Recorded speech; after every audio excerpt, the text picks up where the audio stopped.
Well, I thought I'd make a video today. I saw VW Darrin's video this morning showing the different spray guns and was mentioning about the Devilbiss Tekna Copper, and so I thought I'd show you that. But also got a few things in here the last couple of days. I was out of town and back in town now, so got this from another option from Andrea and Darrin, and this is, I don't know if you can see that good.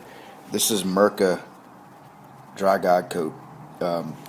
I was looking at the 3M Dry Guide Coat. You know, we've decided to dry sand all of our primer, and we've got a lot of sanding to do. So thought it'd be nice and convenient and easy to keep guide coating between coats to make sure we're getting all the scratches out from the previous more coarse grit of paper that we use. So the 3M stuff was like $45.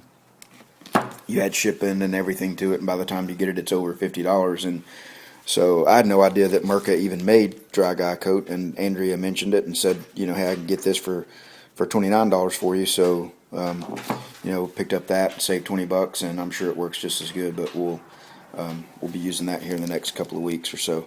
So thanks to those guys for that. This is a 2-speed wiper motor setup.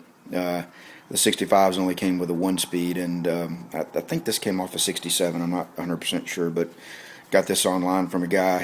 He's pulled these out of cars.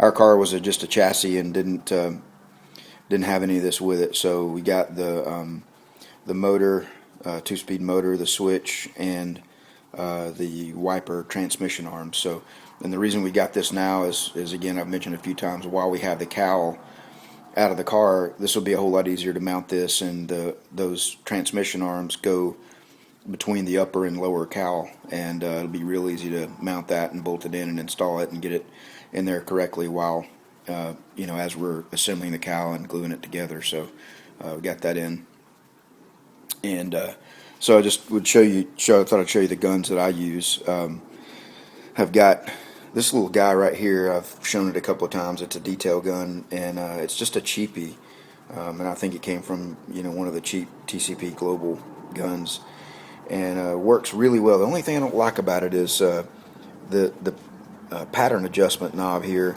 is in a place where when you have this in your hand and you're spraying, if you just barely bump it, you can bump that knob and adjust your pattern without meaning to. So I don't know, I need to, before I spray, I need to get it set and then just throw a piece of tape over it or something just to keep it from getting bumped while I'm using it.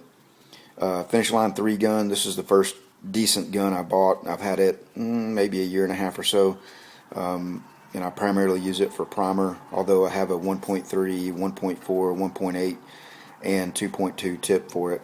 I ended up getting the 2.2 tip because I sprayed some slick sand early on. And there's the Devilbiss digital regulator, and it actually came with this gun, which is the Tekna Copper, and I've used this a couple times, as Darrin mentioned. I used it to spray the engine bay with, and we sprayed some test panels with it, and and so I still got the original box and packaging and everything for it, and I've just kind of been keeping it that way. And I think I paid $329 or $339 for the gun, and came with a regulator, and it came with a 1.3 and a 1.4 tip, and I plan to spray the base with the 1.3, and I'm going to do the high solids clear and probably do the 1.4 tip for the clear, but I need to play around with that some more. It did not come with a cup. I don't really spray that much. We got this one car we're working on, and who knows, we may do another one after that, but it's not like we're a production shop or anything. So this cup that came with the Finishline 3 gun works on this gun, so that $339 price did not include the cup. So and it's not a problem for me to switch the cups out and so forth. So I know there's a couple of guys online that actually have compared the Tekna to the Segola, and say that they both atomize extremely well. And I will tell you that I didn't think there'd be much of a difference, but because this Finishline gun is actually a pretty nice gun. It does very well, but when you fire this thing up, and just the level of atomization and the material that comes out of it and the wideness of of the fan, there's no comparison to it. It's you know, it's not even close. So anyway, so I was going to say that there's some guys online, a couple guys that have both the Tekna and the Copper, I'm sorry, the Tekna and the Segola, and say that they're very similar, but I think a couple of different people have said the Segola just seems to atomize just a little bit better. So, but they're very, very comparable, and I think they're somewhat similar in price. So, anyway, just thought I'd show you guys that, and I'll get this video posted up. We'll be getting back on the wiring. We're going to mount this in, and I've got a couple more switches and a couple of pigtails that we're waiting on to finish up the wiring. So hopefully that comes in today or tomorrow. We'll get the wiring finished up and the cowl mounted this weekend, and we'll be back on all the body work, and we'll get to block sanding all the primer that we've got. So, all right, guys, I'll go ahead and post this up, and any questions on any of this, let me know. And again, thanks Andrea and Darrin for the consultation on the Mirka.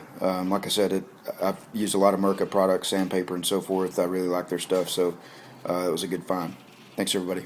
Take care.